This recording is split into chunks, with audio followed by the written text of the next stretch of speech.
कृष्णाय वासुदेवाय हरये परमात्मने प्रणतः क्लेशनाशाय गोविंदाय नमो नमः।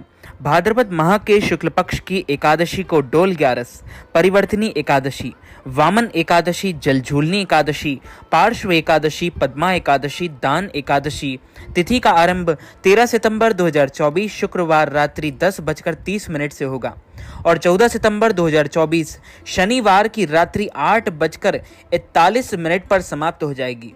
द्वादशी युक्त शुद्ध एकादशी हरिवासर उदया तिथि के अनुसार परिवर्तनी एकादशी का व्रत 14 सितंबर 2024 शनिवार के दिन ही रखा जाएगा और एकादशी व्रत का पारणा अर्थात व्रत खोलने का समय 15 सितंबर 2024 रविवार प्रदोष श्री वामन जयंती के दिन सुबह 6:38 से 8:38 तक कर लेना चाहिए, यानी कि व्रत खोल लेना चाहिए।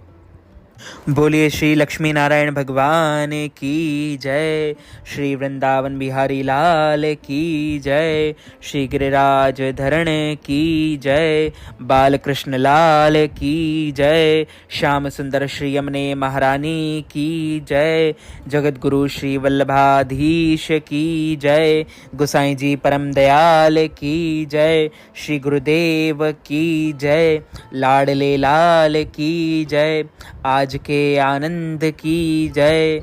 युधिष्ठिर कहने लगे कि हे भगवान, भाद्रपद शुक्ल एकादशी का क्या नाम है, इसकी विधि तथा इसका महात्म कृपा करके कहिए। तब भगवान श्री कृष्ण कहने लगे, इस पुण्य स्वर्ग और मोक्ष को देने वाली तथा सब पापों का नाश करने वाली उत्तम वामन एकादशी का महात्म मैं तुमसे कहता हूँ। तुम ध्यान पूर्वक सुनो, विधि पूर्वक सुनो। यह पद्मा परिवर्तनी एकादशी जयंती एकादशी भी कहलाती है। इसे डोल ग्यारस जलझूलनी एकादशी भी कहते हैं। इसका यज्ञ करने से वाजपेयी यज्ञ का फल मिलता है। पापियों के पाप का नाश करने के लिए इससे बढ़कर कोई उपाय नहीं है। जो मनुष्य इस एकादशी के दिन मेरी वामन रूप की पूजा करता है उसे तीनों लोक पूज्य हैं और अतः मोक्ष की इच्छा करने वाले मनुष्य इस व्रत को अवश्य करे। जो कमल नयन भगवान अच्युत का कमल से पूजन करते हैं वे अवश्य भगवान के समीप जाते हैं। जिसने भाद्रपद शुक्ल एकादशी को व्रत और पूजन किया उसने ब्रह्मा विष्णु सहित तीनों लोकों का पूजन किया। अतः हरिवासर अर्थात एकादशी का व्रत अवश्य करना चाहिए। इस दिन भगवान करवट लेते हैं, इसलिए इसको परिवर्तनी एकादशी भी कहते हैं। भगवान के वचन सुनकर धर्मराज युधिष्ठिर बोले कि हे भगवान, मुझे अति संदेह हो रहा है कि आप किस प्रकार सोते और करवट लेते हैं तथा किस तरह राजा बलि को बांधा और वामन रूप रखकर क्या क्या लीलाएं की। चातुर्मास के व्रत की क्या विधि है तथा इसके आपके शयन करने पर मनुष्य का क्या कर्तव्य है, सो आप मुझसे विस्तार से कहिए और बताइए। भगवान श्री कृष्ण कहने लगे कि हे राजन, अब आप सब पापों को नष्ट करने वाली कथा का श्रवण करें। त्रेता युग में बलि नामक एक दैत्य था। वह मेरा परम भक्त था। विविध प्रकार के वेद सूक्तों से मेरा पूजन किया करता था और नित्य ही ब्राह्मणों को पूजन तथा यज्ञ के आयोजन करता था। लेकिन इंद्र से द्वेष के कारण उसने इंद्रलोक तथा सभी देवताओं को जीत लिया। इस कारण सभी देवता एकत्र होकर सोच विचार करके भगवान के पास गए। बृहस्पति सहित इंद्रदिक देवता प्रभु के निकट जाकर और नतमस्तक होकर वेद मंत्रों द्वारा भगवान का पूजन और स्तुति करने लगे। अतः मैंने वामन रूप धारण करके 5वां अवतार लिया और फिर अत्यंत तेजस्वी रूप से राजा बलि को जीत लिया। इतनी वार्ता को सुनकर राजा युधिष्ठिर बोले, हे जनार्दन, आपने वामन रूप धारण करके उस महाबली दैत्य को किस प्रकार जीता। भगवान श्री कृष्ण कहने लगे, मैंने वामन रूपधारी ब्रह्मचारी बलि से 3 पग भूमि की याचना करते हुए कहा, ये मुझको 3 लोक के समान है और हे राजन, यह तुमको अवश्य ही देनी होगी। राजा बलि ने इसे तुच्छ याचना समझकर 3 पग भूमि का संकल्प मुझको दे दिया और मैंने अपने त्रिविक्रम रूप को बढ़कर और बढ़ाकर यहाँ तक कि भूलोक में पद, भूवर लोक में जंघा, स्वर्ग लोक में कमर, महालोक में पेट, जनलोक में हृदय, यमलोक में कंठ की स्थापना कर सत्यलोक में सुख उसके ऊपर मस्तक स्थापित किया। सूर्य, चंद्रमा आदि सब ग्रह गण योग, नक्षत्र, इंद्रादिक देवता और शेष आदि सब नाग गणों के विविध प्रकार से वेद सूक्तों से प्रार्थना की। तब मैंने राजा बलि का हाथ पकड़कर कहा कि हे राजन, एक पग से पृथ्वी, दूसरे से स्वर्गलोक पूर्ण हो गए, अब तीसरा पग कहाँ रखूं? तब बलि ने अपना सिर झुकाकर लिया और मैंने अपना पैर उसके मस्तक पर रख दिया, जिससे मेरा वह भक्त पाताल को चला गया।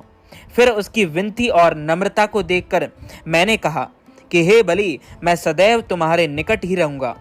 विरोचन पुत्र बलि से कहने पर भाद्रपद शुक्ल एकादशी के दिन बलि के आश्रम पर मेरी मूर्ति स्थापित हुई, विग्रह स्थापित हुए।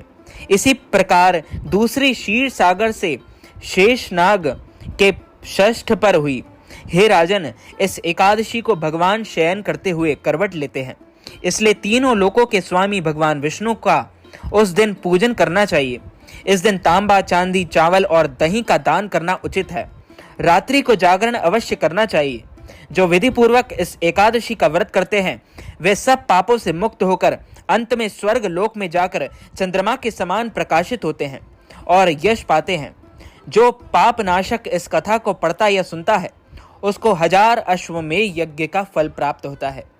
बोलिए श्री लक्ष्मी नारायण भगवान की जय, श्री कृष्णचंद्र भगवान की जय, वृंदावन बिहारी लाल की जय, श्री गिरिराज धरणे की जय, बालकृष्ण लाल की जय, श्याम सुंदर श्री यमुने महारानी की जय, वल्लभाधीश की जय, गोसाई जी परम दयाल की जय, श्री गुरुदेव की जय, लाडले लाल की जय, रजरानी की जय, ब्रजरानी की जय, श्री राधिका रानी की जय, श्री गोपेश्वर महादेव की जय, सब संतन की जय, सब भक्तन की जय, सब विप्रन की जय, समस्त ब्रजवासीन की जय। बोलिए जय जय श्री राधे, जय जय श्री राधे, जय जय श्री राधे श्याम।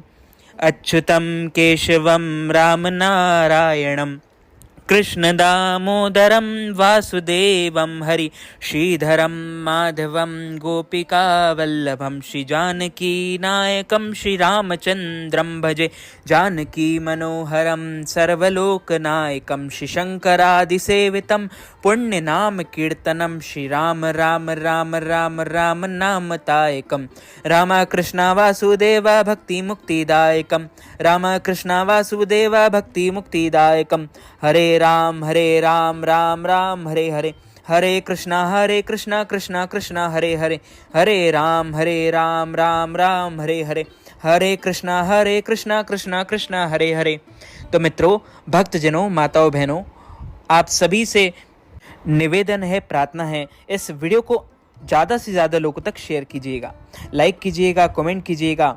और यदि आप जल झूलनी एकादशी के निमित्त, डोल ग्यारस के निमित्त, पद्मा एकादशी के निमित्त, पार्श्व एकादशी के निमित्त ब्राह्मणों को फलाहार करवाना चाहते हैं, अन्नदान, वस्त्रदान, गौदान, तिलदान अथवा जल झूलनी एकादशी व्रत के पारणा के निमित्त ब्राह्मणों को भोजन करवाना चाहते हैं, तो आप हमें नगद राशि, धनराशि प्रदान करके एकादशी का संपूर्ण पुण्य लाभ प्राप्त कर सकते हैं। इस वीडियो को ज़्यादा से ज़्यादा लोगों तक शेयर कीजिएगा, लाइक कीजिएगा, कमेंट कीजिएगा और सब्सक्राइब करके बेल आइकन को भी ऑन कर लीजिए। ऐसे ही नए नए वीडियोस देखने के लिए आप सभी को सादर जय श्री कृष्ण, सादर धन्यवाद।